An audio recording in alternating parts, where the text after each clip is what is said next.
mestinya secara ilmu hukum juga demikian. Ya. Jadi tantangannya cukup berat kalau misalnya MK itu membalik putusannya, meskipun alasan-alasannya itu bisa terbukti sistem demokrasi langsung itu menghasilkan para koruptor. Pilkada itu berapa persen gubernur dan bupati yang pilkada langsung itu lebih dari 60% itu adalah kena oleh KPK. Bahkan kalau misalnya gambar caleg tidak ada, partai semua, ya partai yang menentukan.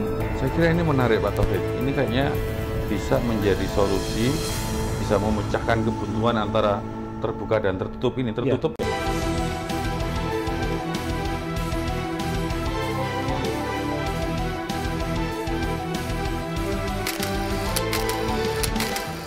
Assalamualaikum warahmatullahi wabarakatuh. Selamat berjumpa lagi dengan Nalar Hukum pada channel YouTube CSLG Official. Bersama kita telah hadir Bapak Dr. Taufikur Rahman Sahuri. Beliau ini di CSLG selaku Ketua Dewan Pengawas. Sehari-hari profesinya sekarang menjadi pengajar, dosen di UPN. Kemudian beliau karirnya sempat di MK sebagai tenaga ahli, kemudian juga terakhir menjadi Komisioner Komisi Yudisial Republik Indonesia. Pak Dr. Taufik, hari ini kita akan berbincang-bincang seputar hiruk-pikuk yang ada di Republik ini di menjelang akhir tahun. Tiba-tiba kemudian Ketua KPU menyampaikan ada kemungkinan pemilu ke depan itu pemilu dengan sistem proporsional tertutup.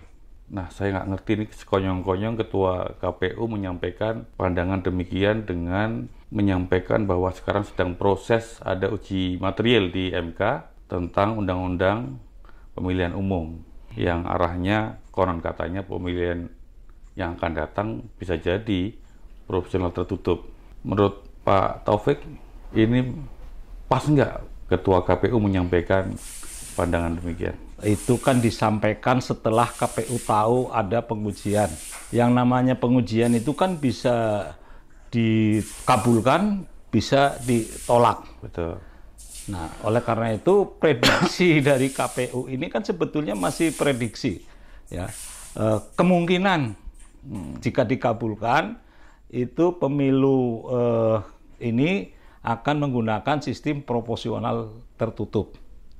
Nah, ini sebetulnya biasa itu pernyataan itu, ya. Kalau itu disampaikan oleh orang biasa, ya oleh pengamat lah, ya itu biasa aja. Orang putusan MK kan bisa aja menolak atau menerima, ya. Kalau menerima berarti pemilu sistem proporsional tertutup akan dilakukan kan.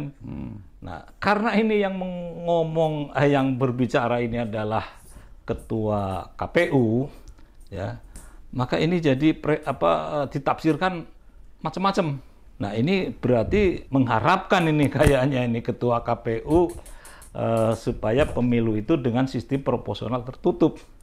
Sehingga kalau penafsirannya seperti itu, ini menimbulkan penafsiran yang kurang baik terhadap Ketua KPU.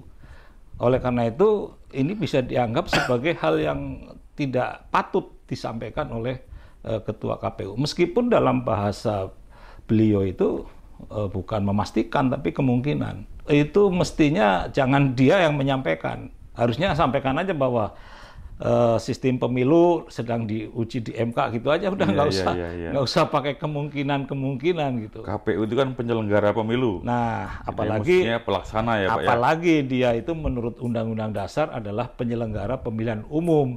Jadi mereka nunggu aja kemungkinan aja. Jadi kadang-kadang memang pejabat itu lupa kalau dia itu pejabat. Jadi antara pengamat dengan pejabat ini kadang-kadang susah dipisahkan ini. Ini yang harus disadari para pejabat terutama, ya, itu harus jangan sampai ngomongnya seperti pengamat itu. Baik Pak Taufik, tentang sistem pemilu yang proporsional terbuka tertutup ini kan dulu juga pernah uji di MK. Ya, Justru yang membuka dari proporsional tertutup menjadi proporsional terbuka itu kan putusan MK juga. iya betul. Apakah kemudian dengan uji material yang kedua ini akan putusannya mengikuti yang dulu atau ada kemungkinan-kemungkinan sebaliknya atau lain? Ya, dulu itu awalnya adalah tidak dikenal adanya sistem proporsional terbuka. Ya, jadi yang menentukan adalah partai politik. Siapa nanti yang akan duduk di kursi parlemen ya atau dewan. Partai hanya diberi Anda mendapat kursi 10 kursi, silakan diisi orangnya. Nah, ini biasanya partai lah yang menentukan. Nah, kemudian dengan adanya perkembangan demokrasi, maka diajukanlah ke MK supaya diadakan sistem proporsional terbuka. Artinya pencoblosan itu bukan hanya nyoblos gambar, tapi juga nyoblos foto-foto anggota. Nah, seandainya anggota yang nomor terakhir itu banyak, maka justru dia yang jadi anggota dewan. Kalau dulu kan enggak, nomor jadi sama nomor yang tidak jadi. Istilahnya nomor peci sama nomor sepatu ya. Nah, dulu kan terkenal gitu. Sehingga yang nomor sepatu ya dia hanya penggembira saja. Penggembira, nggak mungkin jadi dia. Nggak mungkin jadi ya. Seperti dulu biasanya artis-artis itu nomornya sepatu ya. Ya. Dia hanya penghibur, hanya penggalang gitu. Tapi sebetulnya dia nggak jadi gitu. Nah, dengan adanya sistem proporsional terbuka ini, ternyata artis malah dapat suara. Ya, maka banyaklah artis-artis yang masuk parlemen itu, ya karena sistem terbuka itu. Nah, disitulah masyarakat menganggap itu suatu semacam kompetisi yang adil gitu ya. Nah, MK membuka putusan itu sehingga terjadilah proporsional terbuka. Nah, kalau pertanyaan Anda apakah MK akan berubah pikiran?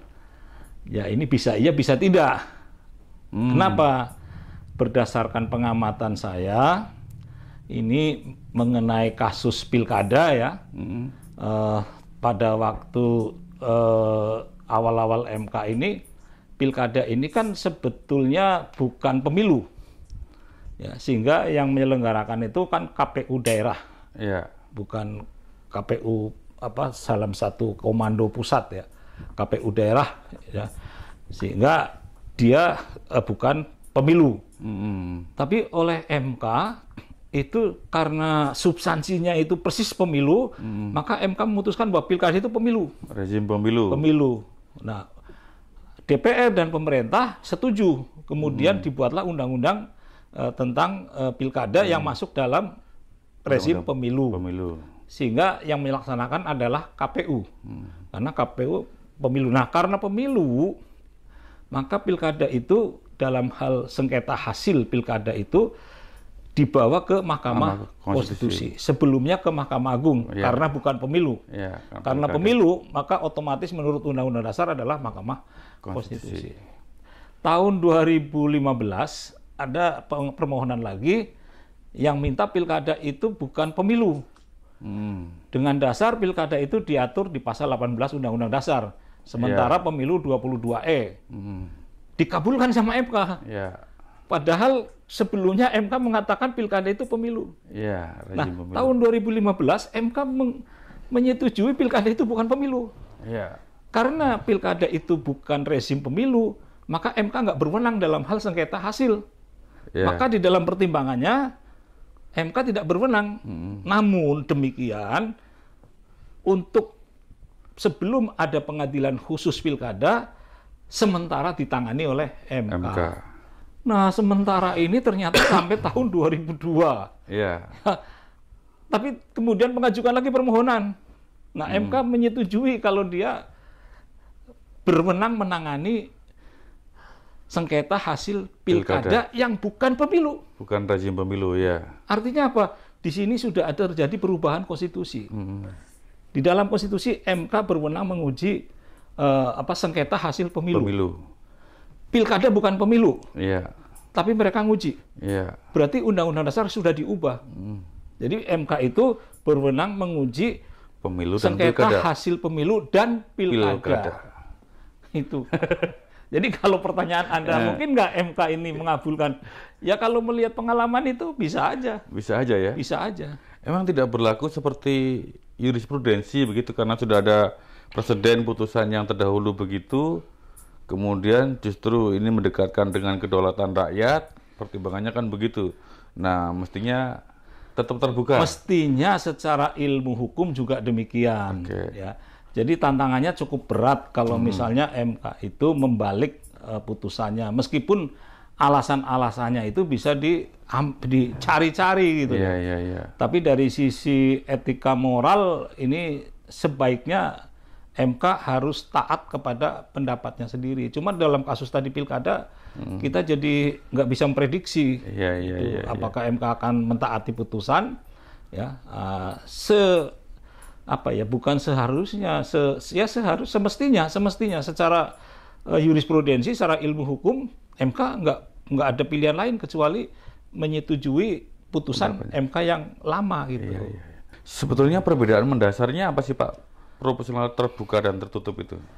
Jadi kalau secara gampangan ya, itu kalau tertutup itu gambarnya cuma partai doang. Nggak ada gambar orang-orangnya ya, anggota calegnya nggak ada.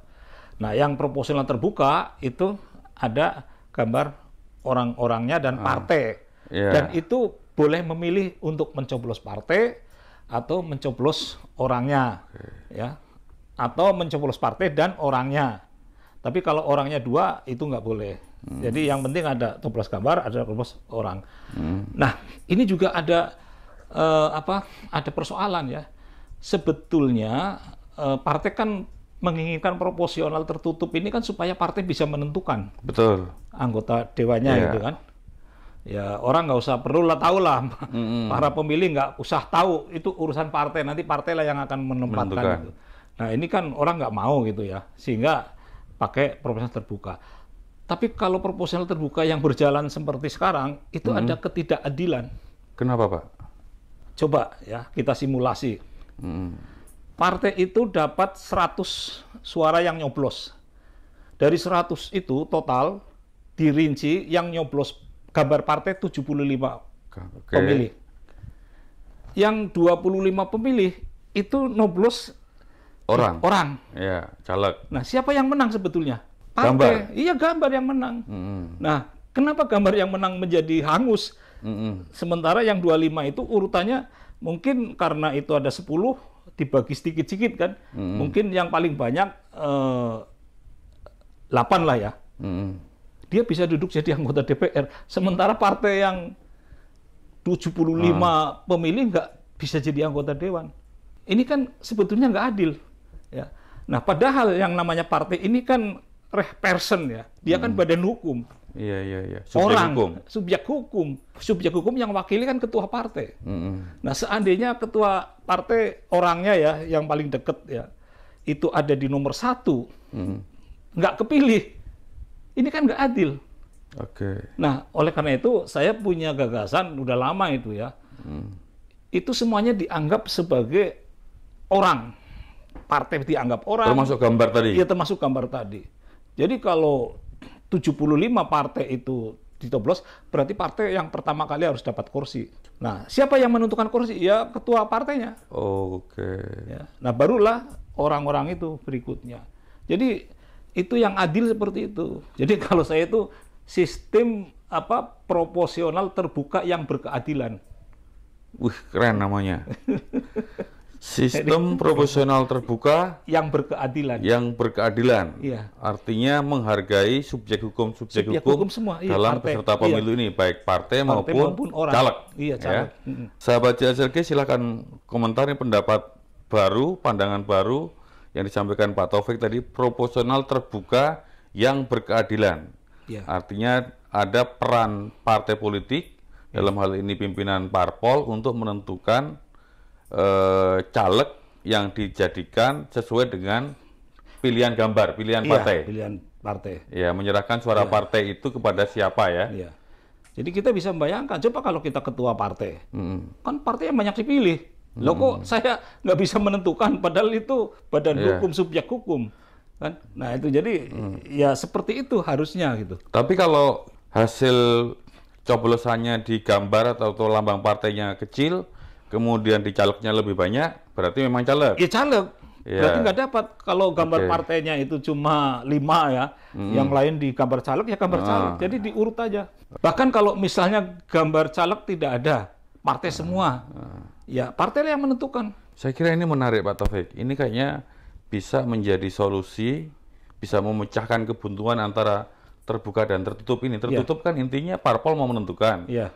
Kalau terbuka kan Iya. caleg Jadi, yang iya. ini. Jadi nanti kampanyenya Heeh, yang partai senang tertutup, heeh.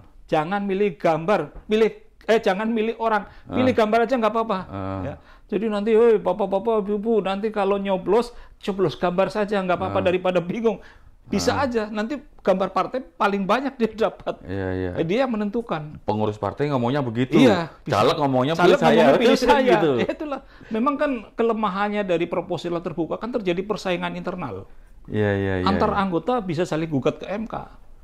Oke, tapi yang paling dekat dengan keterwakilan rakyat sebagai yang berdaulat dalam negara demokrasi, tentu terbuka dong, Pak. Iya, tapi terbuka yang berkeadilan dong. Oh, yang berkeadilan. Iya, kan. Karena partai juga subjek Iya, hukum karena kan tadi orang ya. nggak ada yang nggak kenal dengan orangnya, dia kenalnya partai kan.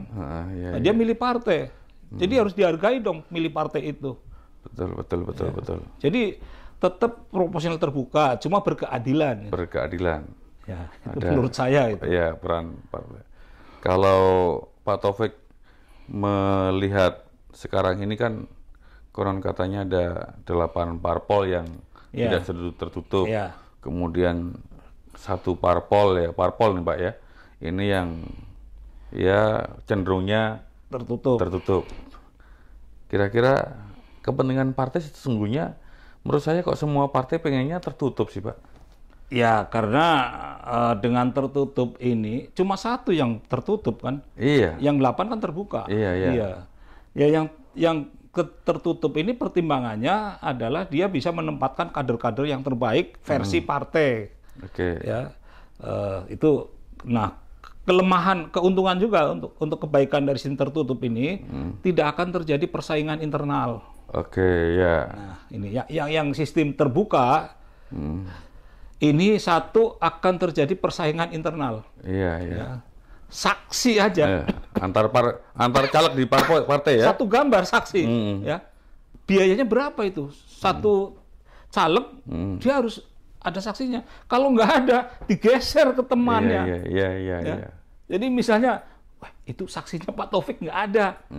Udahlah diserahkan ke Musli aja kan sama-sama partai ini ya, partai A. Nah, KPU ya udahlah sama-sama partai. Digeser ya. Nah, karena nggak ada saksinya. Itu bisa terjadi seperti itu. Nah, maka bisa terjadi gugatan antar Musli gugat Taufik gugat Musli, bisa terjadi seperti Padahal itu. Padahal satu partai. Itu kelemahannya seperti itu. Bagi penyelenggara sekarang Pak Taufik. Ya. Kalau bagi penyelenggara mungkin lebih efektif dengan tertutup. Ngitungnya lebih cepat mungkin Iya, Pak ngitungnya lebih cepat dan ya artinya iya betul ngitungnya lebih cepat ya. Jadi nggak melihat orangnya, pokoknya tertutup udah selesai gitu. Bagi penyelenggara. Kertasnya mungkin juga tidak terlalu. Jadi efisien itu tertutup. Efisien tertutup. Iya. Ya, cuma demokrasi kan nggak bisa dihitung dari efisien. Oh, baiklah. Ya. Kalau mau demokrasi dihitung dari harga, nggak usah ada pemilihan umum aja, cukup dipilih MPR selesai gitu. Iya. Atau kerajaan aja sekalian, jadi nggak ada pemilihan umum. 100 triliun biaya pemilihan umum untuk rakyat aja. Ya. Betul. Artinya bukan persoalan efisien dalam hal bagi penyelenggara pemilu demokrasi memang bisa mahal. Dan kadang bertele-tele itu. Tapi kadang kan orang juga mengatakan biayanya sekian triliun, tapi hasilnya begini-begini aja juga. Nah, itu yang menjadi problem. Jadi biaya sama hasil itu harus dibedakan. Ya, biaya itu memang disadari demokrasi itu harus mahal dan bertele-tele. Ya, tapi untuk hasilnya ya itulah yang kita belum mungkin bukan masyarakat ya, pengelola ini belum bisa memanage dengan baik gitu hasil daripada sebuah pesta rakyat ya, pemilu itu. Dan di masyarakat juga terjadi polarisasi kan dalam pemilu ini demokrasi. Ya. Nah, jadi kita nggak ngerti apakah sebetulnya sudah siap dengan demokrasi bangsa Indonesia atau belum itu. Oke, baik Pak Taufik, sahabat Jasa Official, ini bincang-bincang kita dengan Dr. Taufikur Rahman Sahuri. Satu konklusi tadi itu pemilihan proporsional terbuka yang berkeadilan. Ini pilihan Pak Taufik. Ini saya kira bisa menjadi titik temu itu ya. Mudah-mudahan MK bisa mengarahkan ke sana itu. Kemudian pesan dari Pak Taufik tadi bahwa pemilu sebagai mekanisme demokrasi tidak bisa hanya diukur dengan efektif efisien, tetapi mestinya menghasilkan wakil-wakil rakyat, pemimpin-pemimpin rakyat yang memang menjalankan tugas dari rakyat. Kira-kira begitu ya. Idealnya begitu. Idealnya begitu, baik itu mahal maupun murah, ini memang harus sisi lain itu. Di sisi lain. Baik Pak Taufik, ini pesan terakhir agar pemilu 2024 ini berjalan dengan baik. Tadi artinya memang kemudian penyelenggaraannya aman, kemudian tapi juga memastikan suara-suara rakyat ini menjadi hasilnya pemimpin dan wakil-wakil rakyat yang kompeten. Wah, kalau ini saya nggak bisa berkomentar ya dalam hal menghasilkan pemimpin yang berkompeten itu. Jadi ya kapan itu, berapa tahun lagi ya kita akan bisa mengharapkan sampai ke sana. Nampaknya susah. Terbukti sistem demokrasi langsung itu menghasilkan para koruptor. Ya. Pilkada itu berapa persen gubernur dan bupati yang pilkada langsung itu lebih dari 60% itu adalah kena oleh KPK ini. Jadi ini sistemnya yang salah berarti, bukan masalah orangnya gitu. Mungkin orang yang baik begitu ikut pilkada jadi bupati tiba-tiba dia kena juga korupsi. Jadi banyak juga orang-orang yang baik-baik karena mengikuti pilkada dia menjadi korup. Nah, inilah yang perlu bagaimana solusinya ini ya, supaya tidak seperti itu. Saya belum berpikir ya. Kalau praktis saya berpikirnya udahlah, soal pemilu rakyat nggak usah ikut berpikir untuk memilih pemimpin. Toh mereka jauh gitu ya. Biar aja serahkan pada ahlinya. Ya, ahlinya itu ya kayak tim formatur lah ya. Dalam hal ini ya mungkin DPRD plus ya, DPRD plus tokoh-tokoh, atau kalau untuk presiden ya mungkin MPR plus ya. Kalau misalnya MPR itu masih kurang dianggap kurang cukup ya. Ya karena gimana, beberapa kali pemilu ya seperti ini. Saya ingat omongannya almarhum kalau nggak salah itu. Dalam Nurholis Majid. Oh, Cak Nur. Ya, jangan kaget ya, dalam sistem demokrasi langsung ini setan gundul pun bisa kepilih jadi presiden. Ya, jadi ya kita artinya pengertian setan gundul bukan berarti presiden yang terpilih setan gundul. Orang yang nggak apa-apa itu bisa jadi presiden. Oke. Bukan aktivis. Saya jadi teringat bukan tentara, bukan orang ahli organisasi. Kalau dikemas dengan baik dia bisa jadi pemimpin. Iya, saya jadi teringat kata-kata Aristoteles bahwa pemilu demokrasi ini memang pemilihan terbaik dari yang jelek-jelek untuk memilih pemimpin. Jika ada orang baik, orang bijak, orang bajik mau menjadi pemimpin, maka tidak perlu pemilu, kata Aristoteles. Ya, memang begitu. Ya, demokrasi ini pada dasarnya adalah sistem yang buruk di antara yang sistem yang baik di antara yang buruk ya. Kalau mereka mintanya aristokrasi kan, orang-orang cerdik pandai yang memimpin gitu. Iya, betul. Ya, jadi ya itu makanya gimana ya?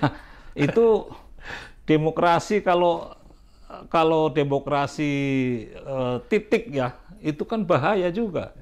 Suara orang ada 100 anggota DPR. Dari 100 itu setuju 2 kali 2 sama dengan 5. Aklamasi. Maka itu yang menang itu. Ya, yang benar dan yang menang. Padahal salah. Nah, itulah bahayanya demokrasi gitu. Ya.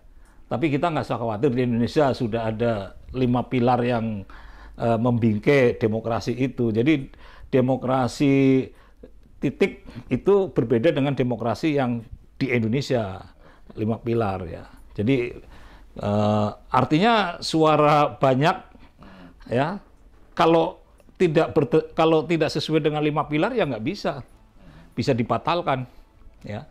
Ya, kalau dibatalkan kalau dalam bentuk undang-undang ya oleh Mahkamah Konstitusi gitu kan. Baik. Gitu. Baik, terima kasih Pak Taufik, terima kasih atas materinya. Sahabat Selegi, jangan lupa subscribe, like, komen, dan share.